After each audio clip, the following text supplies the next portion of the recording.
இன்றைக்கி நம்ம பிரதி சமையலில் பார்க்க போகிற ரெசிபி கேரமல் பாப்கார்ன். நம்ம அந்த தியேட்டர் மால்லெல்லாம் கிடைக்கிற மாதிரியே அதே டேஸ்ட்டில் இருக்கும்.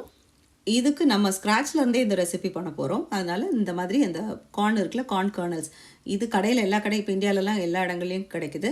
இந்த கர்னலும் ஏதாவது ஒரு மனம் இல்லாத தேங்காய் நல்லெண்ணெய் இந்த மாதிரி வாசனை இல்லாத நியூட்ரலாக இருக்கக்கூடிய ஒரு ஆயில் எண்ணெய் பயன்படுத்திக்கோங்க. இதுக்கு நான் யூஸ்வலாக குக்கர் தான், ஒரு பழைய குக்கர் வச்சுருப்பேன். அதில் ஒரு 1-2 டேபிள் ஸ்பூன் எண்ணெய் நீங்கள் அதில் ஊற்றிக்கோங்க. ஊற்றிட்டு எண்ணெய் சூடானதும் ஒரு அரை கப்பு சோளம், அந்த சோளம் ஒன்று மேலே ஒன்று ஓவர்லேப் ஆகக்கூடாது, ஒரே வரிசை பேஸ் எல்லாம் டச் பண்ணணும்.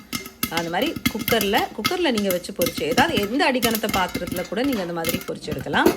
நான் யூஸ்வலாக குக்கர் ப்ரிஃபர் பண்ணுவேன். குக்கரில் வச்சு நீங்கள் பொரிக்கும் போது அந்த உள்ளே இருக்க அந்த கேஸ்கெட்டை எடுத்துருங்க, அந்த ரப்பரை எடுத்துருங்க, விசிலும் போட வேண்டாம். பாருங்கள், அழகாக பொரிஞ்சு இப்போ வந்தாச்சு. இப்போ நீங்கள் அது உங்களுக்கு ஸ்பைசி, இப்போ பெரியவங்களுக்கு நல்ல உப்பு காரம் போட்டு சாப்பிட்ணுன்னா அந்த எண்ணெயிலேயே கொஞ்சம் உப்பு, மிளகு, கொஞ்சோண்டு மஞ்சள் பொடி எல்லாம் சேர்த்துக்கிட்டிங்கன்னா நம்ம தேட்டரில் வாங்குற மாதிரி இருக்கும். சரி, இப்போ எல்லாம் பொரிச்சாச்சு. இனி இதை தனியாக எடுத்து வச்சுக்கலாம். இங்கே சில கடைகளில் கேரமல் பாப்கார்ன் கூட வேர்க்கடலை போட்டிருப்பாங்க, ரோஸ்டட் பீனட்ஸ். அப்போ நீங்கள் எந்த நட்ஸ் வேணாலும் நீங்கள் சேர்த்துக்கலாம், ஒரு அரை கப்பு. ஆனால் அதை கொஞ்சம் ரோஸ்ட் பண்ணி நீங்கள் சேர்த்துக்கோங்க. சரி, இப்போ இது இருக்கட்டும். இனி நம்ம அந்த பாப்கார்ன் மேலே கோட் பண்ணுறதுக்கு ஒரு கேரமல் சாஸ் பண்ண போகிறோம்.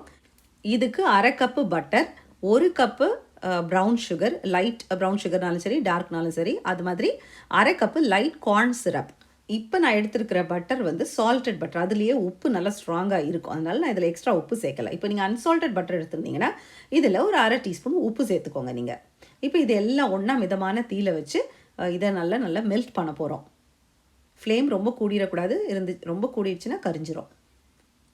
நல்ல ஒரு 3-5 நிமிஷம் நல்ல பபிள் விட்டு அது நல்லா கொதிக்கணும். இப்போ இது நல்லா கொதிச்சாச்சு. இனி இது கூட ஒரு டீஸ்பூன் பேக்கிங் சோடா இது கூட போட்டு நல்லா மிக்ஸ் பண்ணுங்கள். பேக்கிங் சோடா போடும்போது நல்லா அந்த ஃபோமியாக ஒரு மாதிரி நுரைச்சி இந்த மாதிரி பொங்கி பொங்கி கலரே அது ஒரு மாதிரி லைட் கலராக வரும். இந்த இதை ஸ்கிப் பண்ணாதீங்க. நம்ம பேக்கிங் சோடா சேர்த்தோன்னா நல்லா அந்த என்ன சொல் கடுக்கு முடுக்குன்னு அந்த ஒரு மாதிரி பிரிட்டிலாக வரும். இப்போ நம்ம சாஸ் ரெடி. ஏற்கனவே பொரிச்சு வச்ச அந்த பாப்கார்ன் கூட இதை போட்டு நம்ம மிக்ஸ் பண்ண போகிறோம்.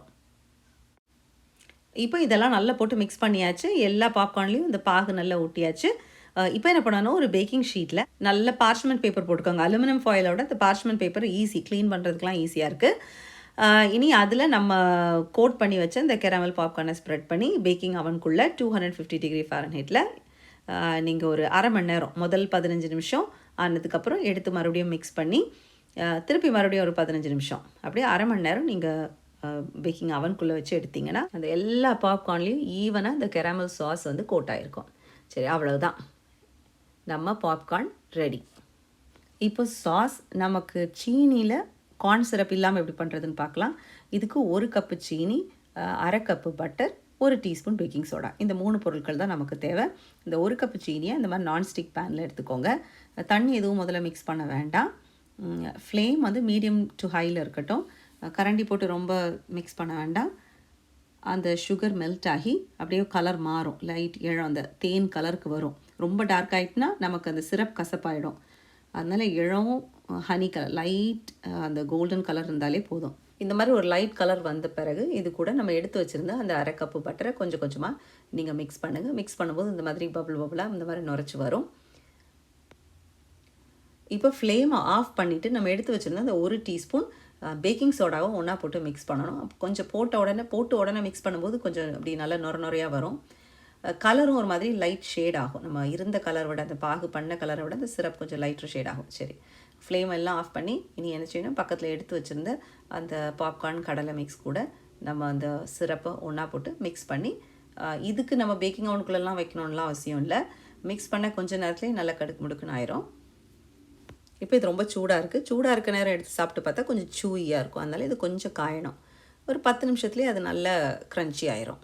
இந்த மாதிரி ஏதாவது ஒரு ஷீட்டில், ஒரு பேக்கிங் ஷீட்லேயோ இல்லை ஏதாவது ஒரு பிளேட்லேயோ நீங்கள் இப்படி கொஞ்சம் காய வச்சிங்கன்னா 10 நிமிஷத்தில் நல்ல அழகான முறுக்குன்னு க்ரன்ச்சியான கேரமல் பாப்கார்ன் ரெடி.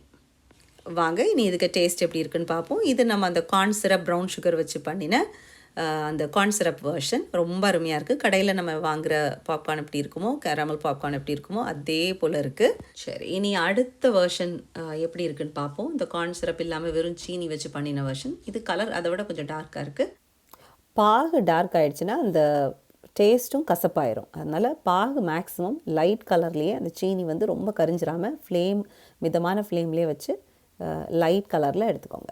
இதுவும் அருமையாக இருக்குது. ஆனால் என்னுடைய ஃபேவரட் அந்த கான்சிரப் வெர்ஷன் தான். கான்சிரப் கிடைக்கலன்னா நீங்கள் இந்த 2வது வெர்ஷனுக்கு போங்க. கான்சிரப் கிடச்சிச்சின்னா ஃபர்ஸ்ட் வெர்ஷனை ட்ரை பண்ணுங்கள். இவ்வளவு நேரம் பொறுமையாக பார்த்தவங்க எல்லாருக்கும் என்னுடைய மனமார்ந்த நன்றிகள். மீண்டும் உங்களை இன்னொரு வீடியோவில் சந்திக்கிறேன். அதுவரை நன்றி, வணக்கம்.